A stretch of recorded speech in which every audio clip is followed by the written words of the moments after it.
वकील Shivnandan sir hello आ रहे दोस्तों, हैं। नमस्कार, देखिए, प्रणाम, बाइक राम से जी तुरंत श्री उतरे राम, हैं नितिन ब्लॉग और चैनल हम में सबके बीच स्वागत है आ रहे हैं आपका। और बात ये करेंगे हैं मनी मिराज, शिवनंदन भारती, जो पटना अभी हाई जेल में जा कोर्ट, चुके पटना हैं। सुप्रीम तो कोर्ट के सर क्या वकील, कुछ यही कहते हैं, केस देखिए लिया सर से मनी बातें मिराज का। करेंगे। तो आइए सुनते हैं क्या कहते हैं। तो सर आप अभी एयरपोर्ट पे आ चुके हैं, तो बताइए क्या प्रतिक्रिया है मनी मिराज के बारे में।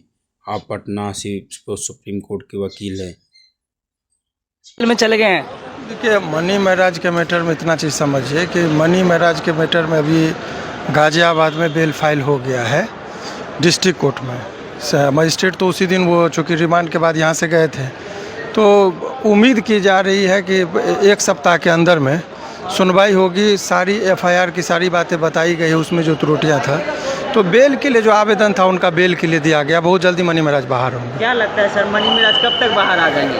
ठीक है, समय सीमा तो कहना अभी ठीक नहीं है, लेकिन बहुत जल्दी निकलेंगे। वो रोशन रोही वाला जो लंबे अवधि तक के लिए गया था, वो ऐसी नौबत नहीं है। तो सर बनु दगड़ जिस तरह से सोचती है कि उनको फंसाना है, उनको जेल से बाहर नहीं निकलना, कैरियर खराब कर देना है, तो क्या सर ऐसा नहीं देखने को मिलेगा? नहीं, किसी के कह देने से कैरियर नहीं खराब होता है। आजकल एक प्रचलन चला है कि मान लीजिए लिविंग रिलेशनशिप में रहे, लड़की वयस्क है, प्यार मोहब्बत करे और लड़का को 3 साल बाद रेप केस में फंसा दे। तो जज साहब भी बिदक गए। अभी जो जुडिशल मजिस्ट्रेट साहब थे वहाँ पर बहुत एक लाइन में बोले कि इनको एक दिन भी हम जेल में नहीं रखेंगे, डिस्पोजल करना होता, नहीं तो डायरी मांगते हैं, लंबी टाइम लगता है। उन्होंने कहा कि नहीं, ये लड़का निर्दोष है। उनका कमेंट था। उन्होंने बोला तुरंत आप डिस्ट्रिक्ट जज के पास जाइए, वो बेल देंगे। सर बनु दगड़ का साथ है हिंदू रक्षा दल का, तो कैसे सर? देखिए, जाति और धर्म के टिप्पणी से नहीं, कोर्ट अपने कानून पर चलता है। जी। हर व्यक्ति कानून के नज़र में, वो पॉलिटिक्स करते हों, उन लोगों को एक जरिया चाहिए अपने आप को उजागर करने का। तो उनका अपना व्यक्तिगत चीज़ है, उस पर हम लोग का कोई टीका टिप्पणी नहीं। वकील का काम होता है कानून के दृष्टिकोण से देखना। बनु द ग्रेट ने जो मामला रखा है, एफआईआर में एफआईआर ही फॉल्स है। वो सारी चीज़ें आ गई, 3 साल पहले की घटना है। वो लड़की रह रही है दिल्ली की है, घटना मुजफ्फरपुर की है, केस किया गया है उत्तर प्रदेश में। आखिर क्यों? घटना एक ही दिन बताती है कि 14/4/2022 की घटना है। एक ही दिन में कोई किसी से बोलती है कोल्ड ड्रिंक्स में हमको दोस्ती हुआ, कोल्ड ड्रिंक्स में हमको नशीली पदार्थ मिलाया, और उसी दिन कहती है कि शारीरिक संबंध बना, उसी दिन वो प्रेग्नेंट हो गया और उसी दिन एबॉर्शन हो गया। इतना चीज़ संभव है? एफआईआर में लिखा है। मात्र एक दिन में इतना चीज़ कैसे हो सकता है? तो ये स्पष्ट है कि न घटना का चौहद्दी पता है, न घटना की तिथि पता है उसको। तो ऐसे परिस्थिति में तो ये कहा ही नहीं जा सकता है कि उसमें क्या है। तो एक जज साहब ने यही कहा कि भाई इसमें एक ही दिन में कैसे हो सकता है? एक ही दिन में उसकी घटना की तिथि, एक ही घटना। देखिए, फिर से मैं रिपीट कर रहा हूँ, एफआईआर के साथ भी जब ऑफिस में आएंगे मैं पूरा डिटेल बताऊँगा। घटना बता रही है कि 14/4/2022 में कह रही कि हमको दोस्ती भी हो गया, क्योंकि घटना कब से कब तक का एक एफआईआर का कॉलम होता है। तो बोला 14/4/2022 से लेकर 14/4/2022 तक, यानी एक ही दिन की घटना है। इतना ही में वो विवरण दे रही है कि हमारे साथ दोस्ती हुआ, जाति छुपाकर, नाम छुपाकर।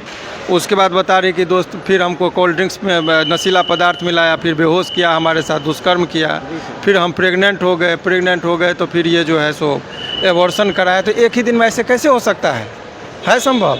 तो ये तो फंसाने का जो साजिश था। तो एफआईआर पर सारी बातें हैं।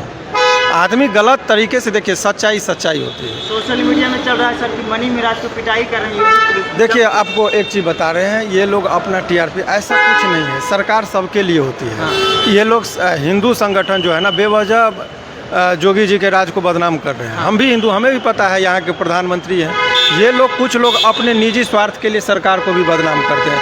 पुलिस अपने हिसाब से चलती है, कानून अपने हिसाब से चलता है। कोर्ट को बाहरी संगठन से बहुत ज़्यादा लेना देना नहीं होता है। ये बात है कि वो टेक्निकलिटी कुछ था। ये निर्दोष थे, इनको फंसाया गया था, डॉक्यूमेंट्स में आ गया। अल्टीमेटली यहाँ के जो जुडिशियल मजिस्ट्रेट साहब हैं, वो बहुत ही विद्वान हैं। सुनील सर जो है एसीजीएम साहब ने, उन्होंने बहुत ही बारीकी से सारे चीज़ों को देखा। इस एफआईआर को देखने से ही लगता है कि वो फंसाया गया है। अब बेल के लिए उन्होंने कहा कि चूंकि यहाँ से तो इनको भेजने का था, चूंकि केस यहाँ था नहीं, उस बिंदु पर हो गया गाजियाबाद। अभी हम लोग निकलेंगे गाजियाबाद से बेल मिलेगी। बहुत जल्दी मनी महराज ये तय हो गया कि झूठा मुकदमा में फंसाया गया था। वो एफआईआर से बेल के क्योंकि वहाँ पर बेल का सुनवाई वहीं पर होना है, यहाँ नहीं होगा। नहीं, बेल का सुनवाई का जुरिडिक्शन यहाँ, चूंकि केस गाजियाबाद में था। तो बेल वहीं पर होगा, सुनवाई वहीं पर उनको भेजा। तो आप लोगों ने कोशिश की कि उनको ट्रांजिट रिमांड ना दिया जाए, अभी तक रोके थे, आपको देखे रात से 2 बजे से कल दिन से अभी तक में। तो अल्टीमेटली वहाँ पर जो लेटर नहीं था इसके पास, ये बैक डेट में लेटर बनाए, तो ये सुप्रीम कोर्ट में और हाई कोर्ट में हम लोग दिखाएंगे कि ये बाद में जाकर डॉक्यूमेंट्स बना के इनको गिरफ्तार कर रहे हैं। तो ये जज साहब ने वो सारी चीजें तो यहाँ भी देखी होंगी। जज साहब का ये ट्रांजिट रिमांड है, सबकी शक्ति होती है, क्योंकि ये इनको यही देखना था कि प्रॉपर डॉक्यूमेंट्स है कि नहीं है। अगर वो रास्ते में जाता, इसके साथ मारपीट होती, कुछ अनहोनी हो जाता तो किसके जिम्मेदारी होती। इसलिए टोटल हमने मेडिकल चेकअप करवा दिया कि देखिए कोई भी शरीर पर, कोई भी बदन पर चोट का, जख्म का निशान नहीं है। अगर रास्ते में कुछ भी होती है तो जो पुलिस, उनका सिग्नेचर लिया गया, जो पदाधिकारी जाएंगे सबका आई कार्ड लिया गया कि आप सारे, आपकी जिम्मेदारी है। और इनको 48 घंटा 24 घंटा चूंकि जाने का भी समय का बताया गया है। कल इनकी पेशी कोर्ट में गाजियाबाद में होगी और परसों हम लोग बेल के लिए आवेदन करेंगे। बहुत जल्दी मनी महाराज आपके बीच आप जाएंगे गाजियाबाद? निश्चित तौर पर गाजियाबाद हम। अब ये बताइए कि जो धाराएं लगी हैं, कितना मुश्किल इनके लिए हो सकता है? धारा देखिए, कौन कौन सी है ये आजकल एक फैशन हो गया है, लड़का लड़की लिविंग रिलेशन में दोस्ती करेंगे, 3-4 साल साथ में रहेंगे, तो उस टाइम में कुछ नहीं होगा और जरा सा खटपट होगा तो रेप का इल्जाम लगाएंगे, लड़का जेल जाता है। रोशन रोही के मामले में आपने देखा था। तो अभी बहुत सारे लोगों पर इस तरह के आरोप लगते रहे हैं। तो ये धारा कौन कौन सा है? पॉस्को एक्ट है क्या? नहीं, चूंकि लड़की मेजर है। अब वो एक तरफ करे कि हमारी शादी हो गई तो 376 कैसे लगा, अपने ही पत्नी से तो दुष्कर्म का मामला बनता नहीं है। तो बहुत सारे इसमें लीगल इशू थे जिस पर सारी बातें हुई है और विस्तार से एफआईआर की कॉपी हमारे ऑफिस में है, वहाँ पर आइए हम एक एक चीज बताएंगे। मामला है, गौमांस का मामला है, सब जो भी चीजें हैं वो एफआईआर में है। एफआईआर में तो कुछ भी लगा देंगे आप। अगर मान लीजिए एफआईआर में हमारे साथ अभी बात हो रही है, अगर हम आपको कह दें कि आप आए और हमको बंदूक से गोली मार दी, तो यहाँ सीसीटीवी कैमरा का अवलोकन होता है, घटनास्थल पे जो लोग देख रहे हैं उनसे पूछा जाता है किस तरह की वारदात हुई, तो कहेगा नहीं। लेकिन एफआईआर में तो तत्काल यही बातें होती है कि भाई ये यहाँ पर गोली चला, बंदूक बम चला। लेकिन घटनास्थल पर अवलोकन होता है, अगल बगल के लोगों से पूछताछ होती है, तब दूध का दूध और पानी का पानी होता है। तो एफआईआर में तो जो मन होगा वो आरोप लगा देंगे। साजिश भी है ये, क्योंकि बिहार में एक बात तय है, चूंकि वो लड़का मुस्लिम है, हिंदू और मुस्लिम का कलर, इलेक्शन का टाइम है, इसलिए कोई दबाव में आकर पुलिस इस तरह का काम अब एक आखिरी 2 सवाल कर लेते हैं सर। क्या लगता है कि बेल कितने दिन में कोर्ट इनको दे सकती है? क्योंकि जो धाराएं हैं उसमें तो बेल बड़ा जल्दी नहीं मिलता है, ये आम लोगों के बीच। आप लोग को अब ये चीज, इससे खतरनाक धारा था, पॉक्सो का लगा हुआ था, रोशन रोही के मामले में आप लोगों ने देखा था, बेल हुआ था।